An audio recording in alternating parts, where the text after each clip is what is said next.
show the other side of the Astor too. Show the other side of the Astor. I'm recording. Okay, go ahead. Hey Nancy, we just wanted to show you the other room and the other setup that we have.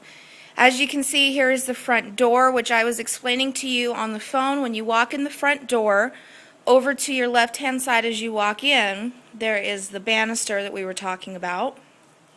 It's right here. Now the banister separates the couch from the hallway.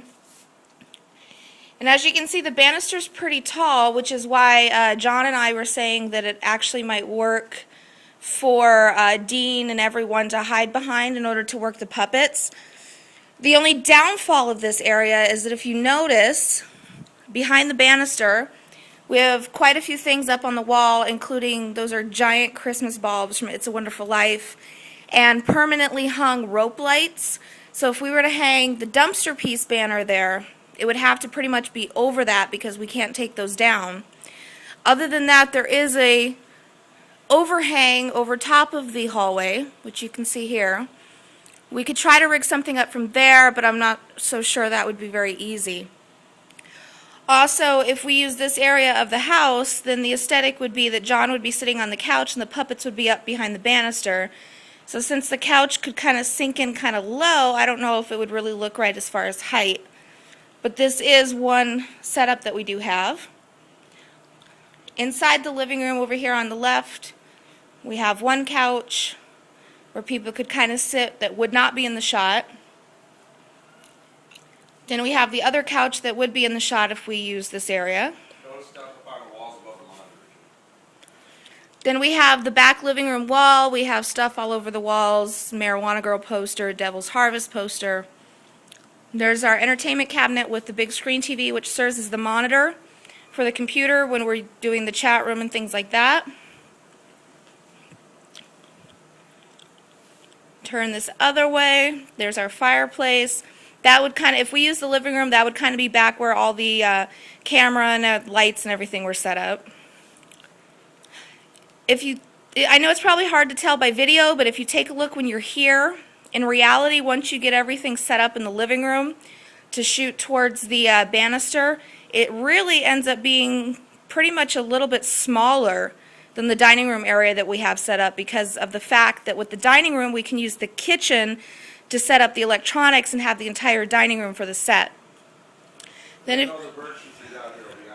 if you go towards the dining room, this is the permanent set that we showed you in the last video, but now we have it dressed.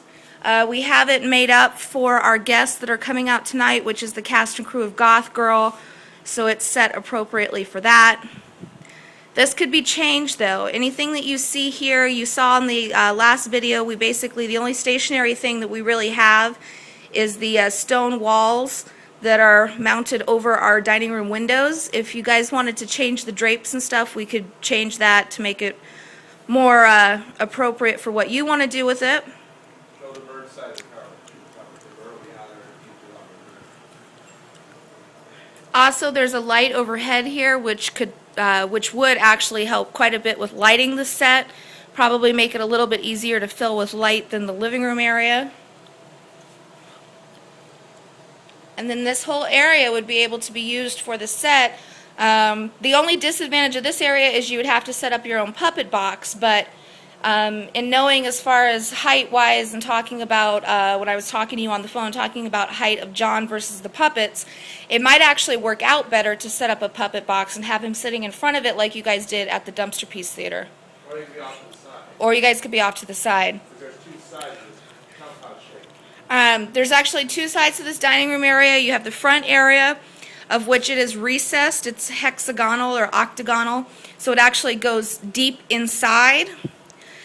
And then back further in the kitchen, which is over this way, you have your counter area and your kitchen area, of which we could set up all the cameras and lights and all of the equipment in the kitchen area, and it wouldn't be taking up the area that we're using for the shoot.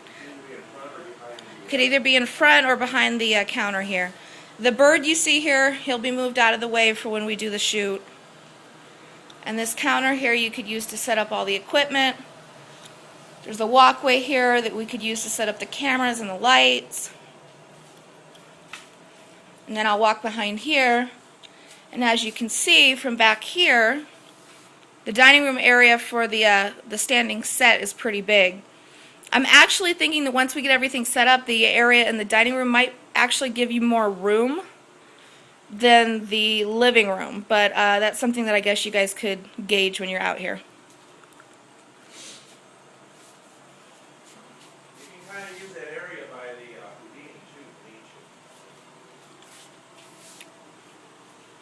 you? Yeah, and then we have this area over here by our metal wall signs, like our Houdini sign, which this is also a doorway. It's a walkway as well, so that could also be used. The puppets could even be in the doorway there. They have.